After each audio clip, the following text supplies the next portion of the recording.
one or two takes and get out of there, and then I would go back and do vocal overdubs, and we would do any sort of solo overdubs that we needed to do, or background vocals, what have you, auxiliary percussion. But both of those recordings were fairly swift. As far as the band was concerned, getting in, getting it done, and getting out, didn't have any issues. And I think that's, for me, nobody wants to sit in the studio and bang their head up against the wall and go, oh my God, we still don't have this take. Yeah. You know? So I'm fortunate to have some really quality grade A players that join me in the studio, and I'm really looking forward to what we're about to come up with. So I think that's one of the things, especially you hear it on so many records. You hear someone live, and then you hear their recording, and there's a habit of stuff coming out of Nashville that it can sound so overproduced. You're like, Right. Sometimes you don't even recognize the voice of the artist anymore. Right. Well, and you've got so many of these acts that I come from an old school mentality of I appreciate musicians who play their instrument, who hone their craft, who have spent hours and hours in the woodshed trying to become what they are as an artist and as a musician.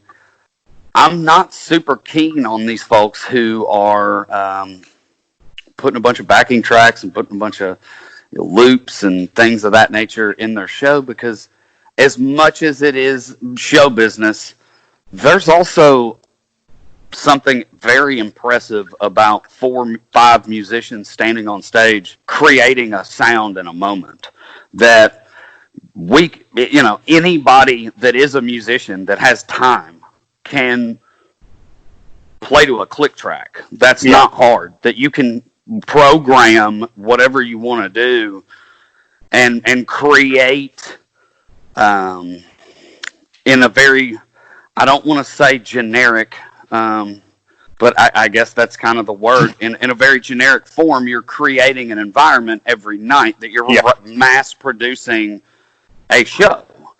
That there's no spontaneity in what's happening, and I think that that would drive me nuts to not be able to let the guitar player just let loose on a moment. Let him go. Let him be free and explore a musical moment, and we come to the top of the mountain together. Not, oh well, you got 4 bars, you better make them count.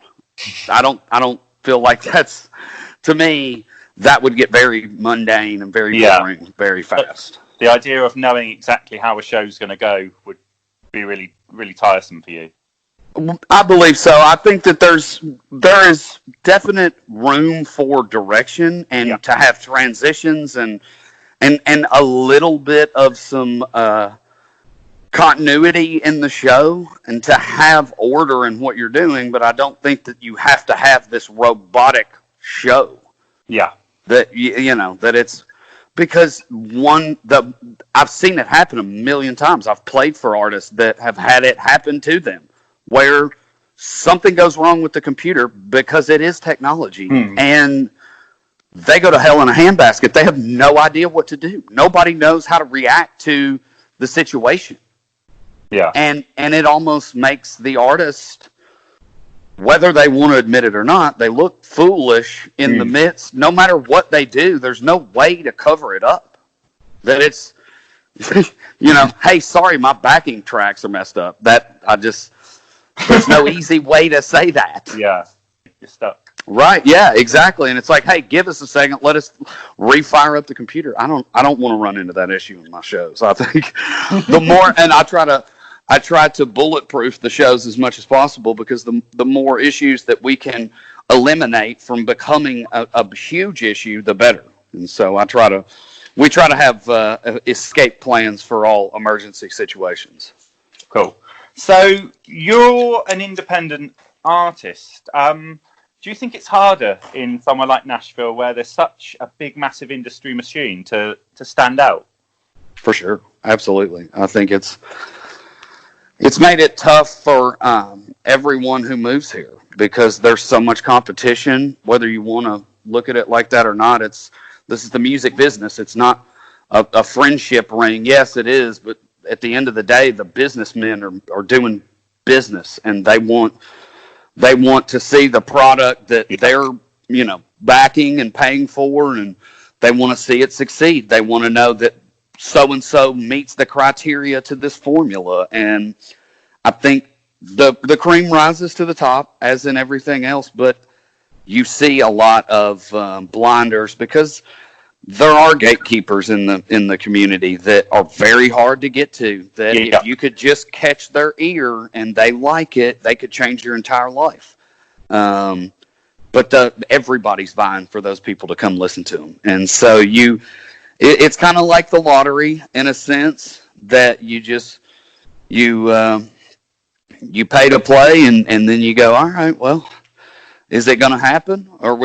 Is so-and-so going to come out to the show tonight? Am I going to get a booking agent? Is this record label interested in signing us or working with us? And you start to kind of build a team around you.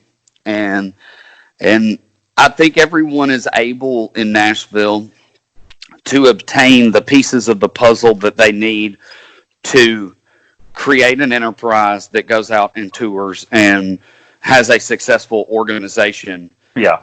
Because you have every tool you would need. There are merchandise companies, there are business managers, there are lawyers, there's managers, and they're plentiful. You just have to know somebody or know somebody that knows somebody, and you say, hey, man, we're doing a showcase here at this place at this time, and you better be on your game. You better be bringing the heat, because that's the people that are there to look at you, and they're there to invest in you. And so I think that at the end of the day, everyone's career lies in their own hands. And I think a lot of misconception in Nashville is, oh, I got a manager. Oh, I got signed.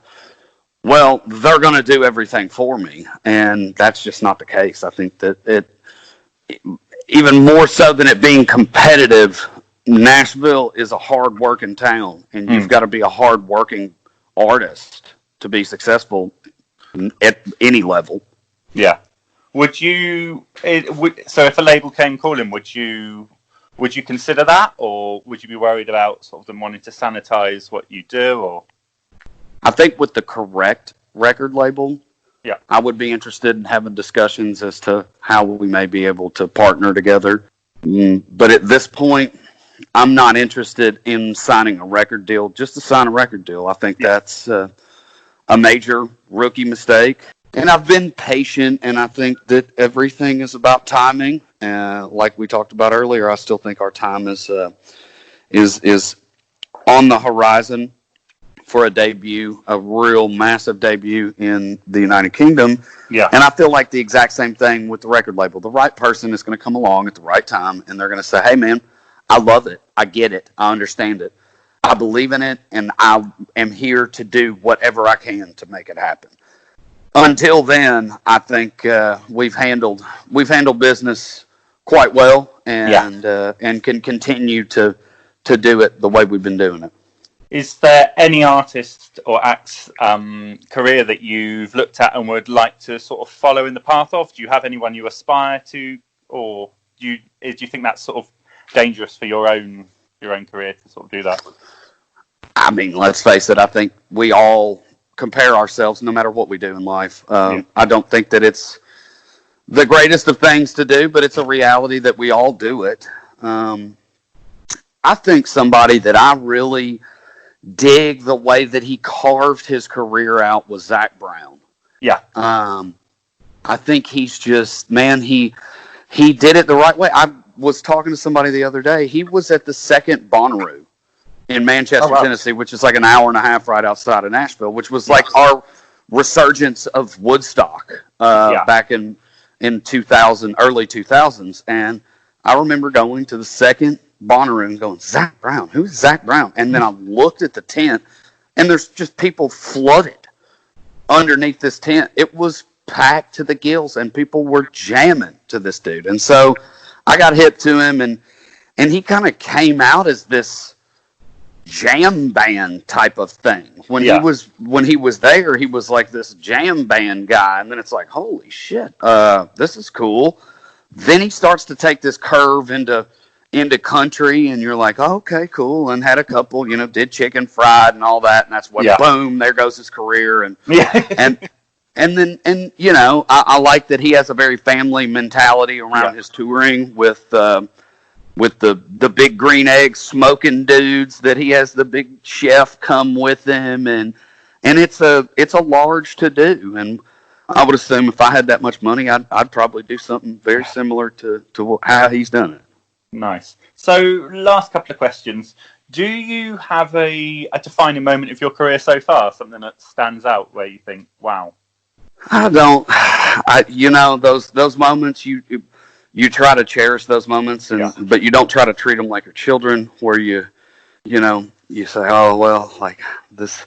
Here's my favorite one." You know, like, so that's kind of a tough question. I think for me, a definite proud moment was when I decided to come off the road as a side guy guitar player and really concentrate on songwriting and do all that stuff. And finally had gotten enough songs together to where I felt comfortable going in the studio and cutting that first self-titled EP. And then getting the mixes back. And the first publication to reach out was Rolling Stone Country. And that moment, I was like, a buddy of mine sent an email and said, "Hey man, you know, I just shot this over to Rolling Stone. I don't know if anything will come of it, but I wanted you to know that that's what I did." And I said, "Okay." And then within 5 minutes, had a reply. And I was like, "Oh man, this is serious. Like, this is for real." And so that was that moment where I was like, "Man, this I could be onto something here. Let's see what else could happen from it." So that was cool. So, are there any artists, maybe a bit under the radar, that you're listening to at the moment that you want to recommend or think anyone should be listening out for? Ooh, man. Lots of stuff. There is so many different things that I listen to. There is a young lady that is over in Europe. Her name is Judy Blank. She's a very, very good songwriter.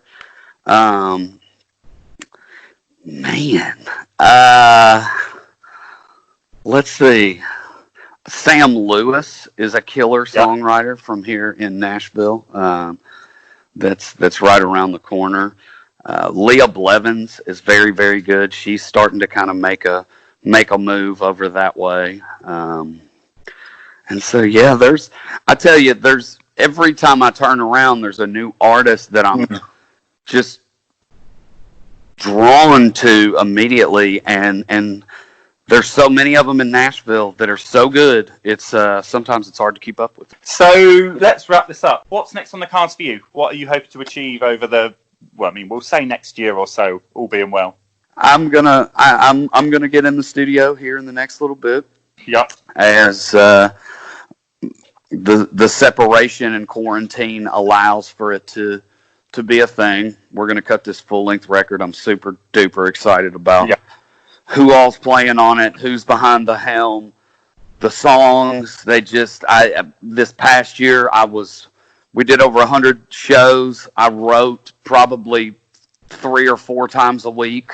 And not to say that every song was great, because it wasn't, but that's a whole lot of writing and a whole lot of cataloging to pick from when you start looking at a record. And I was able to really make something special out of this record. And man, it